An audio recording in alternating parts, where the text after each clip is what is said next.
we often justify unloving behaviour by also justifying further unloving behaviour to support the unloving behaviour. And we do that because we don't want to feel emotion. We do that because we're afraid of emotion. So facing my fear of emotion is going to be a key part of my progression. I'm going to have to allow my emotion to flow. I'm going to have to allow myself to feel what's really going on inside of me before I can change. I'm going to have to. But most of us don't want to.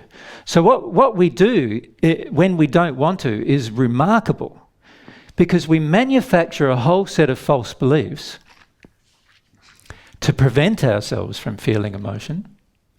And then we go even one step further than that.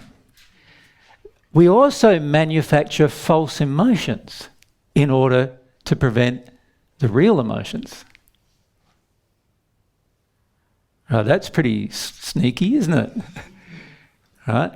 So, and I see many of you doing that all the time. In fact, remember my conversation, I think it was with you, Natalie, I don't know if it was yesterday or a couple of days ago now, but remember I had the conversation where you were just manufacturing some emotion. You believed you knew what the emotion was, and I said there's nothing to do with that. It's to do with sort of the feeling that you're superior to men instead of that.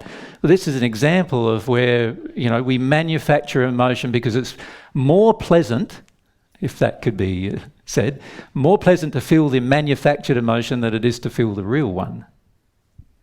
And this is what we do with God as well. Like, we blame God for a whole heap of things because we'd prefer to have the emotion with God than have to work through the emotion with our childhood events.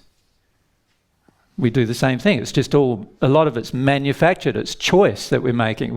We actually don't realise that a lot of the things that we think we're going to have to feel, we're not going to have to feel at all. And a lot of the things we've got no clue or no idea about whatsoever we're going to have to feel, right? And the key is to find out which one's real, but you're not going to get to find out which one's real and which one's not if you're already choosing which one to feel. So this is how we choose. Our choice is quite simple when it comes to emotion. This is how we choose. We have an emotion, and then we refer it to our mind so that it can decide which one is pleasant and which one is painful. Then the mind makes a choice. We make at the soul level, we're making this choice. Painful emotions are a no-no. They're not like, no, you can't feel those. You have to prevent those. So then we refer the painful emotion back to the soul, and the soul says, so our soul's driving our emotions, right? And our soul says, right, it's a painful emotion, I'm not going to feel it. It creates an emotion, I'm not going to feel it. It tells the mind, I don't want to feel it.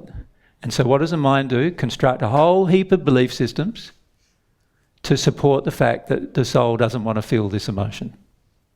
That's what it does. Right? Now that's one method, but there's another method, and that is the mind sees it's a painful emotion and goes, I want to tell myself that I'm processing emotion. And many of you have fallen into this trap. You've heard me talk about emotions for years, right? So what you're doing is you're going, okay, AJ's saying to me that I've got to feel emotion in order to progress. But there's a whole heap of emotions I don't want to feel. But I need to feel that I'm progressing. So what it's better that I do is, if I see the real emotion, it's better to me then to create a fictitious emotion, right, a fiction, emotionally, and choose to feel that. Now, my soul will let me do that because that's not the real emotion, right? And it makes me feel like I'm progressing. Isn't that wonderful? I get to feel like I'm progressing, and I process the emotion. I might even cry for a few days or whatever and process the emotion. And I go and I come out at the end, I feel much better now. I've processed the emotion, and it's all crap. You haven't changed. Your life hasn't changed. You haven't changed in your attitude with people. You haven't changed in the way that you love. You haven't changed in all of these things. But you're not interested in measuring that because you've just convinced yourself that you've processed an emotion that was real. And you prefer to do that than process the real emotion, which is actually more painful, and you don't want to experience it. That's pretty slippery, eh? And many of you have done that. I've observed many of you ladies and men doing that. So that's a very slippery thing to do. You want things? Could you maybe give an example of this? Yeah, here's real easy examples. I think we've already given though plenty already in this program, but here's an example. Like, you've got a very painful emotion, for example, with your mother on earth. She's still alive and you still have a relationship with her, right? And it's a very painful emotion that exists in a soul. It gets triggered by some other woman. You know, you're in a relationship with another woman, it gets triggered, right? So what do? You have a big down and out fight with the other woman. Right? So you have all this anger and rage come up and it's all directed at this other woman. But she didn't cause it. She didn't cause this emotion. Your mother did. And you don't want to have a fight with your mother. You don't want to go through the process of even feeling like you can't spend any time with your mother because you're still needy for all of her approval and acceptance so that you can feel like you've got some worth, because your worth's tied into her, but your worth's not tied into this other woman. So you can dump the whole load of crap on her, on your partner, or, you know, just it might be a beginning relationship or whatever. You can dump a whole load of crap on her in order to avoid the painful emotion you have with your mother.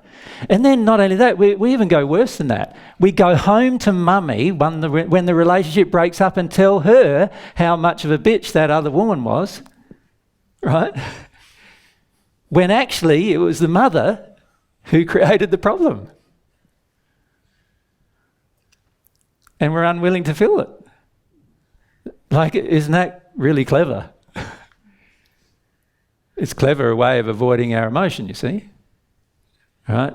We still want to maintain that other relationship. It supplies our worth. It supplies a lot of our addictions. We still want that maintained. And so when the other woman comes along, of course, she receives all the crap from it until such a point in time that she decides that she no longer wants to receive all the crap from it and leaves us. And then when she does leave us, we go home to mummy and tell mummy that she was really bad. Wasn't it terrible what I attracted? No, you know, we don't even see it like that. We do this all the time, John, all the time. If you think about our relationships and our friendships and the way in which we act with people, just, you know, we do it all the time. Yeah, just pass the mic next to go. Yeah, so AJ, what you're saying is that's the fiction that we've created, that relationship. Well, the fiction we've created is that the lady in question, who I've got the relationship with in the example I've given, is actually the cause of the painful emotion, when she's not. I attracted her into my life to trigger the painful emotion, but the painful emotion is actually with my mother, and I don't want to feel that. That's the real emotion. Yeah. So I choose the painful one. So if we're doing some soul work, we might try and address the new lady in the Well, emotions. I see many of you in relationships doing this, where you're trying to address your partner for things which your partner either has been attracted to you to trigger, or that does not even do what you're accusing him or her of doing. And instead, it's your mother and father who have done it, and you're unwilling to feel that more painful emotion, right? So, because you view relationships with people, you know, sexual relationships with people, as passing and transient. That's one of the reasons why we do it. You want to view your family relationships as being forever, and you want to view your, you know, sexual relationships as passing and transient. And it doesn't matter if they've been married for 30 years. Many are still more connected to their mummies and daddies than they are to their partner, right? And that's because they've not dealt with these painful emotions associated with their mummy and daddies, right? Which they then put on the partner. Now, if the partner's really nice, is the way we see it, but actually it's not really loving from God's perspective, but from our perspective, world's view of love, if the partner's really nice, he'll meet all of my addictions that mummy or daddy created. And then we call him nice, or call her nice. From God's perspective, she's not being nice, or he's not being nice, because they're feeding your addictions. And that's never nice. it's always going to result in pain down the track, right? But we don't want to examine all of that because we're so convinced that our view of love is right. We're so convinced that we've got no problems with our family of origin, and we're so convinced that the person we've attracted, which we've attracted due to soul conditions within ourselves, which we also deny, we're so convinced that it's their fault that we're willing to have fights and arguments with them rather than address the issue that's really going on. Yeah. Slippery, eh?